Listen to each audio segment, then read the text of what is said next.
this project has, because of the length of time that it has taken, and because of the way that we view land use, and especially proposals to change land use within PD 193, there has been an extraordinary amount of volunteer effort expended on this project.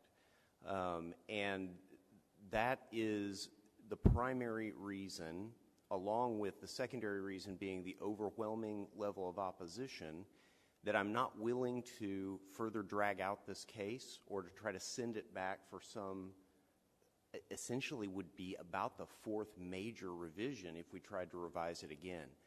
The lesson from this exercise is that this parcel, for whatever reason, we can disagree about the reasons, and we do, is not appropriate at this time for greater density. By way of background, deals that have occurred in Ms. Gates' district, in my district, in Mr. Medrano's district, sometimes are known as assemblage deals, typically when condominiums or townhouse developments with diverse ownership are sought to be redeveloped. It's an incredibly difficult process to pull together enough support within the diverse ownership of the property to accept a sale to a developer. That was accomplished in this case by two things that I think should give us pause when we are looking at assemblage deals in the future. One is that this condominium association adopted as its rules that no bulk sale of the property could ever be accomplished without 100% participation from the condo owners. That was not achieved in this case. There are condo owners who very much want to remain in that community, including a blind girl whose parents bought it for her so that she could live independently in a walkable neighborhood. Ow, that's kind of tough.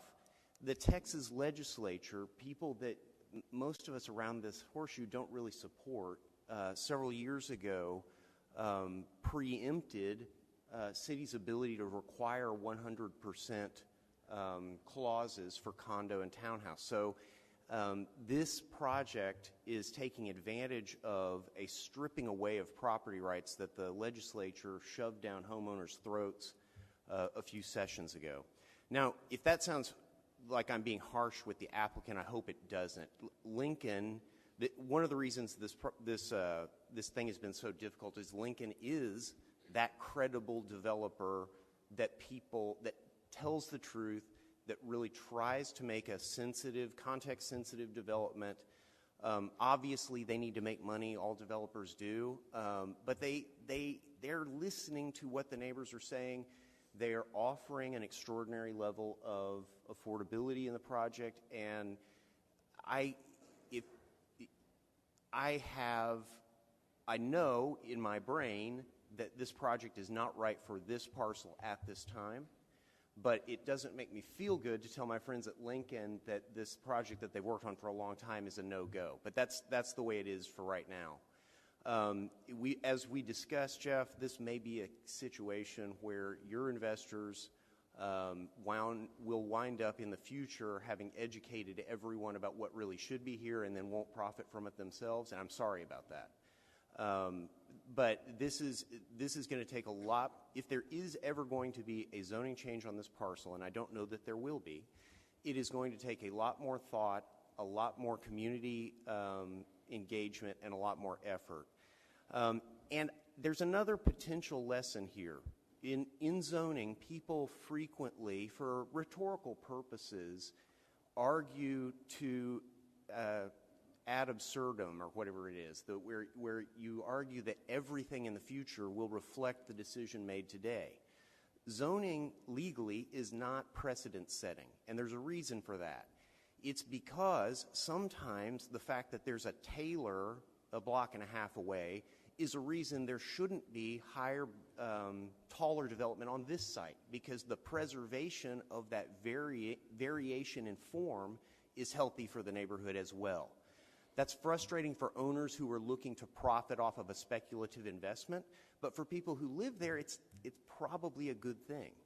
And so that may be another lesson to learn from this process this time. But in terms of the advocates on both sides, I really, really respect all of you. You don't know really the level of sophistication that you are displaying to this council. And I mean that sincerely to both Lincoln and to the opponents. You're both very dear to me, and I am sorry that not everybody can get everything they want all the time. If I were some kind of perfect politician, I'd figure out how to do that, but I can't. So thank you for the little bit of extra time, Mr. Mayor. Please, if you all will please join me in allowing Lincoln to clean up whatever it needs to with a non-prejudicial denial to allow them to do whatever deal cleanup needs to be done, I would appreciate it.